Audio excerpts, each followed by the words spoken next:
对孤独的恐惧是本能吗？如果我全神贯注地凝视我的恐惧，我能不再害怕吗？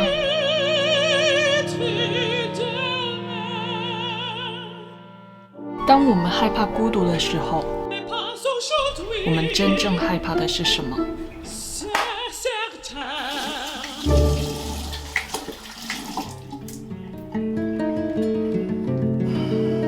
要找到这个问题的答案，需要观察我们在孤独的时候会做些什么。我们会想方设法地联系我们的家人、朋友、恋人，我们想待在他们身边，我们依恋他们，依赖他们。我们在他人身上寻找一个停泊处，害怕这个停泊处不稳定。一旦我们之间的关系有风吹草动，那么我们就会担心受怕、嫉妒怨恨。所谓的你该找一个归宿，不就是这个意思吗？你想要一个永久的关系来确保你的安全感。这个其实是我们最惯常的思考方式，对不对？从他人身上获得我们想要的安全感，这个有什么问题呢？问题就在于刚刚说的，一旦你们之间的关系有风吹草动，你就会受影响。而且当我们急着抓住一根救命稻草的时候，我们做的决定往往不利于自身发展。举个例子，《恶作剧之吻》里面的袁湘琴整天围着江直树转，你记不记得当他拿着情书表白的时候，江直树对他说了什么？他说：你的人生难道没有其他事情可以做了吗？如果把江直树从他的人生里移除的话，那么他就没有事情可以做了。袁湘琴根本就靠不住自己，就会在江直树身上投靠了所有的希望、需求、渴望。因此我们终于可以回答第一个问题：当你害怕孤独的时候，你真正害怕的是什么？我们真正害怕的是面对自己，面对不可靠的自己，面对这个你既熟悉又一点也不了解的人。因为我们不知道自己是什么样的，所以我依靠他人。我们认为我们已经足够了解对方，但原来我们也只不过了解的是我们想象中的对方。第三个问题就是心理上的安全感不存在。这个其实不是我说，是克里希那穆提说的。首先，安全感有分两种，一种是物质上的，一种是心理上的。物质上的，比如说，你需要有房子、衣服、食物，你需要赚钱去确保这方面的安全感。心理上的安全感就是我们希望从他人身上获得的一种稳定的关系。心理上的安全感不存在，这个其实很好理解，因为你依恋的人，可能你并不真正了解他们。如果你依恋你的恋人的话，他们有一天会死掉，或者他们有可能会背叛你，有一天就不喜欢你。如果你依恋你的孩子的话，你的孩子有可能不按照你的想法活。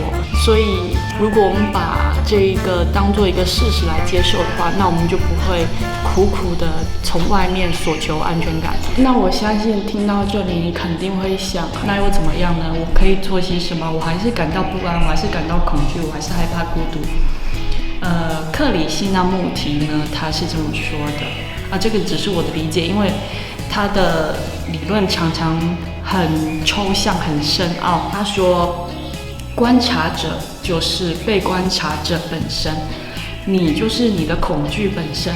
不要去想要去像砍掉一棵树一样的砍掉你的恐惧，因为你就是恐惧本身啊！你不能砍掉自己吧？当你全神贯注地观察你的恐惧的时候，不用对它做什么，那么你的恐惧就消失了。因为当你需要做什么的时候，你的精力、你的能量就需要用来压住它，不管是恐惧或是嫉妒或者不安、害怕。当你把你的能量用来压抑你的这些情绪的时候，你的能量就向外扩散。但是当你静静地观察它的时候，你的能量没有向外流出，那你就变强了。当你变强的时候，恐惧就消失了。还有一个点是我自己感觉到的，我们之所以总是要依赖他人，是因为我们觉得自己不可靠。那么我们唯一能做的就是让自己变得更可靠，让自己更愿意相信自己。它不是猫咪。啊，来！啊，太可爱了！好可爱哟！哎，好可爱！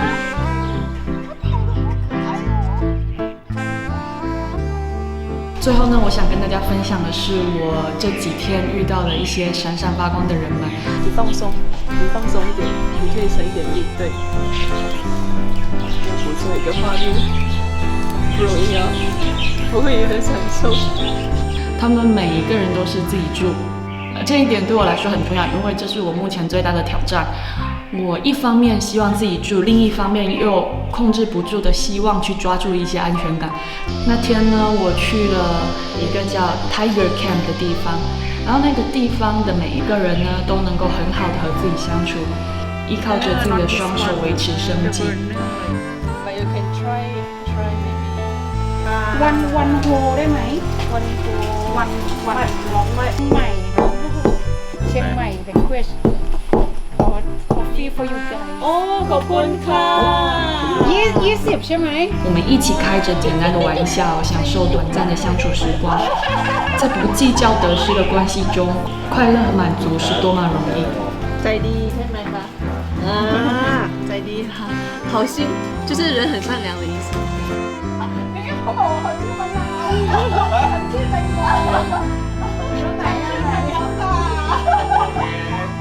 我感觉在那样的时光里，我能够很好的抓住当下，大家彼此间靠近的同时又相互独立。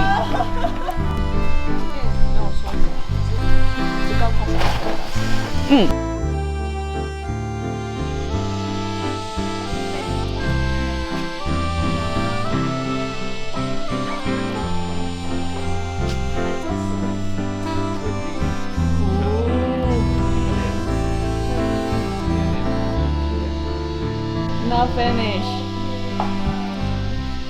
มะนาวข้างบนซิกดอยหลวงเชียงดาว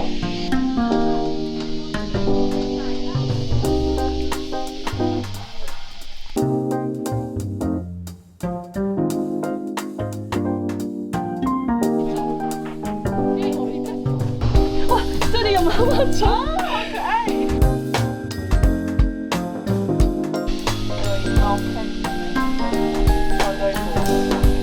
เมื่อวานนี่ดอยอินทนนท์ อินทนนท์ อินเชียงใหม่ อ๋ออินเชียงใหม่